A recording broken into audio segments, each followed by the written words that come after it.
Metaphors matter. They matter because in some situations, words are not enough. That's why they're so great, because metaphors explain with words and with imagination. I say this as a writer, but metaphors exist far beyond the textual space.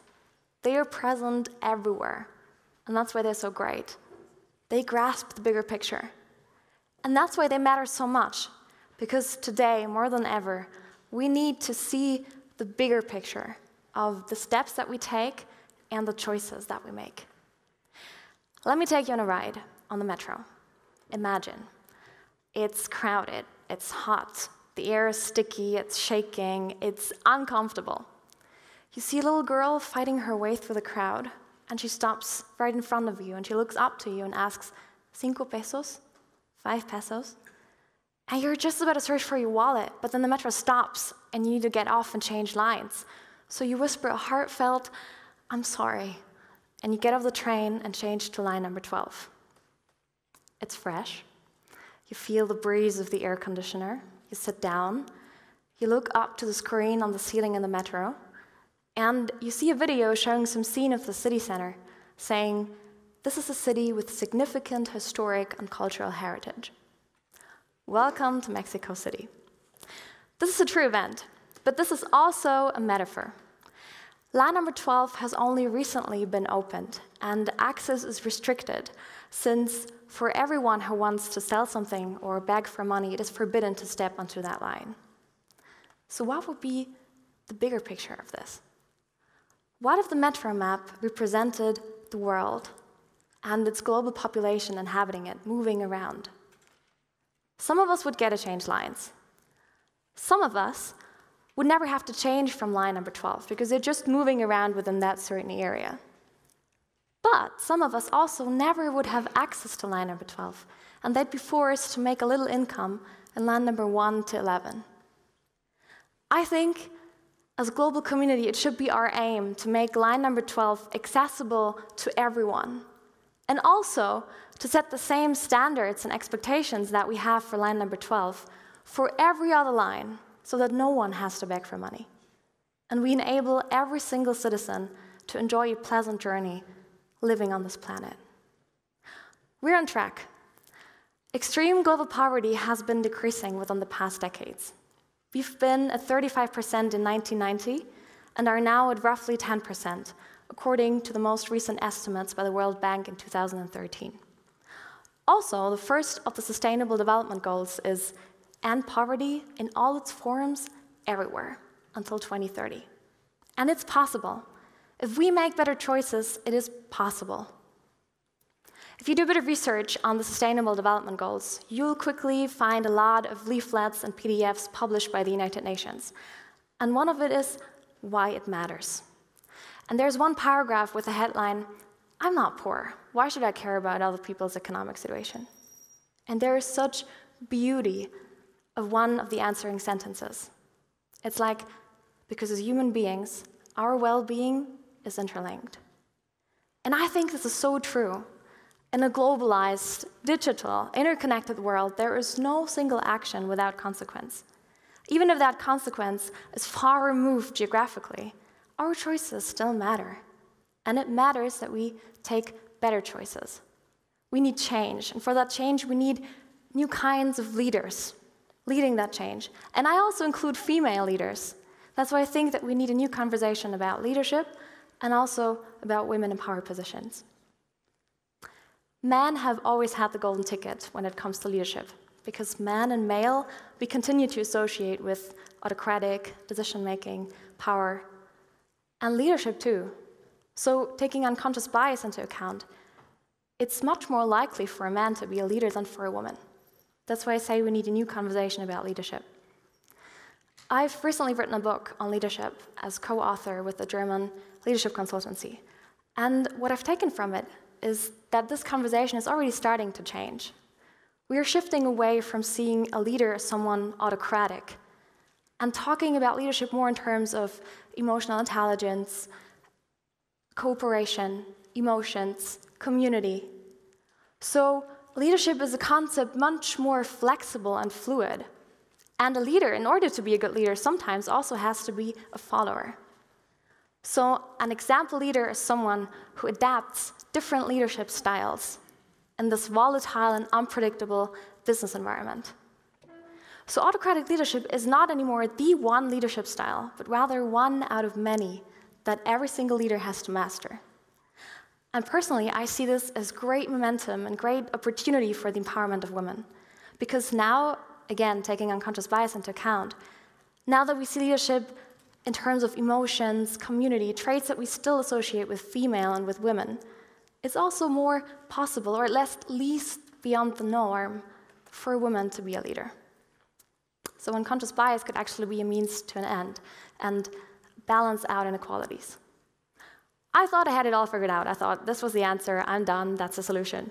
Unconscious bias, overcome it, and we got equality. I was wrong.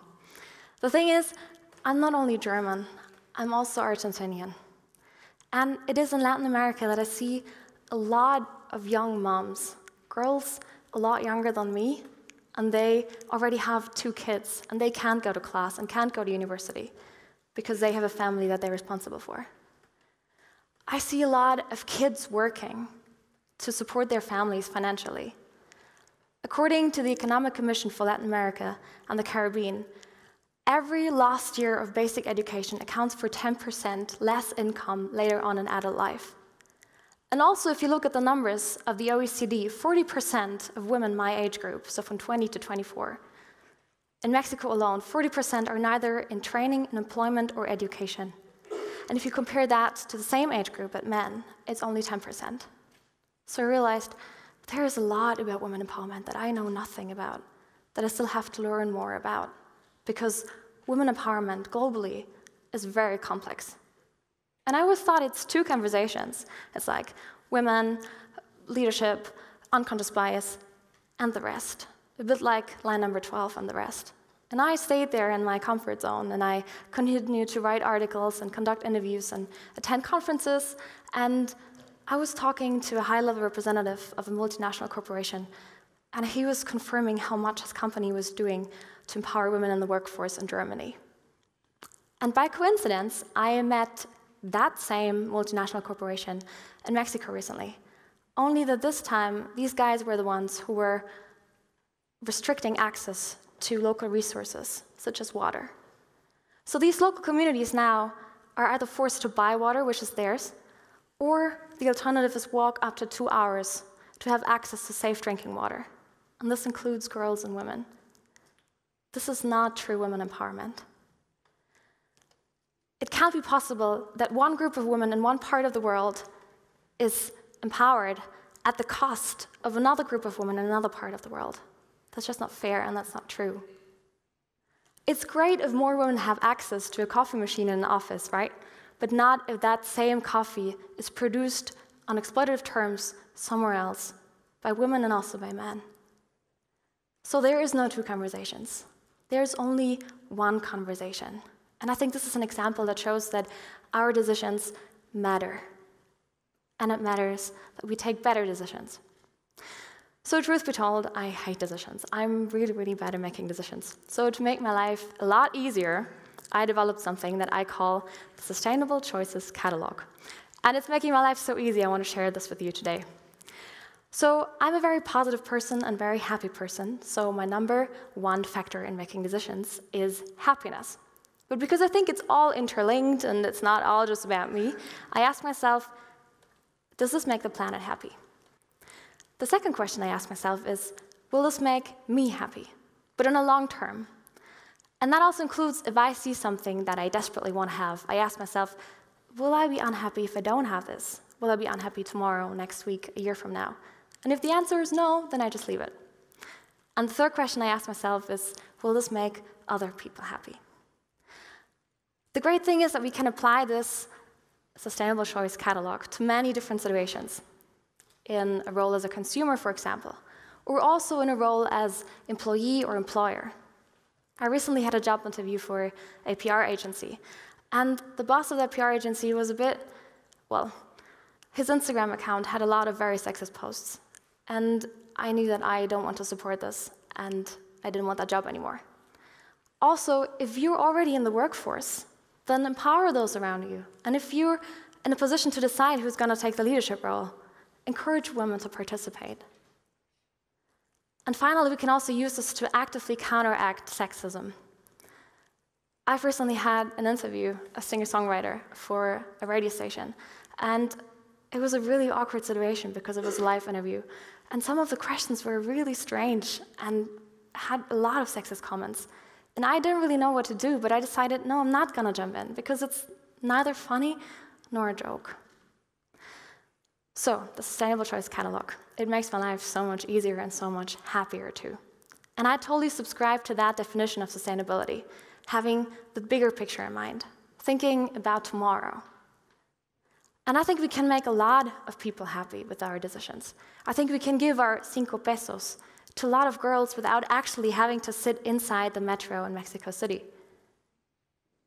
I think change starts the moment that we rephrase the question and we don't ask what can be done, but ask what can I do right now and right here? How can I contribute to a world in which no single boy or no single girl has to beg for money in the metro? How can I contribute to a world in which girls and women actually have access to the steering wheel and sit right in front of the train? That's where change begins.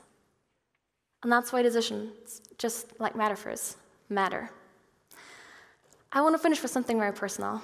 It's a song I wrote, and this song was one of the first songs that showed me the importance of metaphors. And I hope that by singing it, maybe you might see it too. Thank you.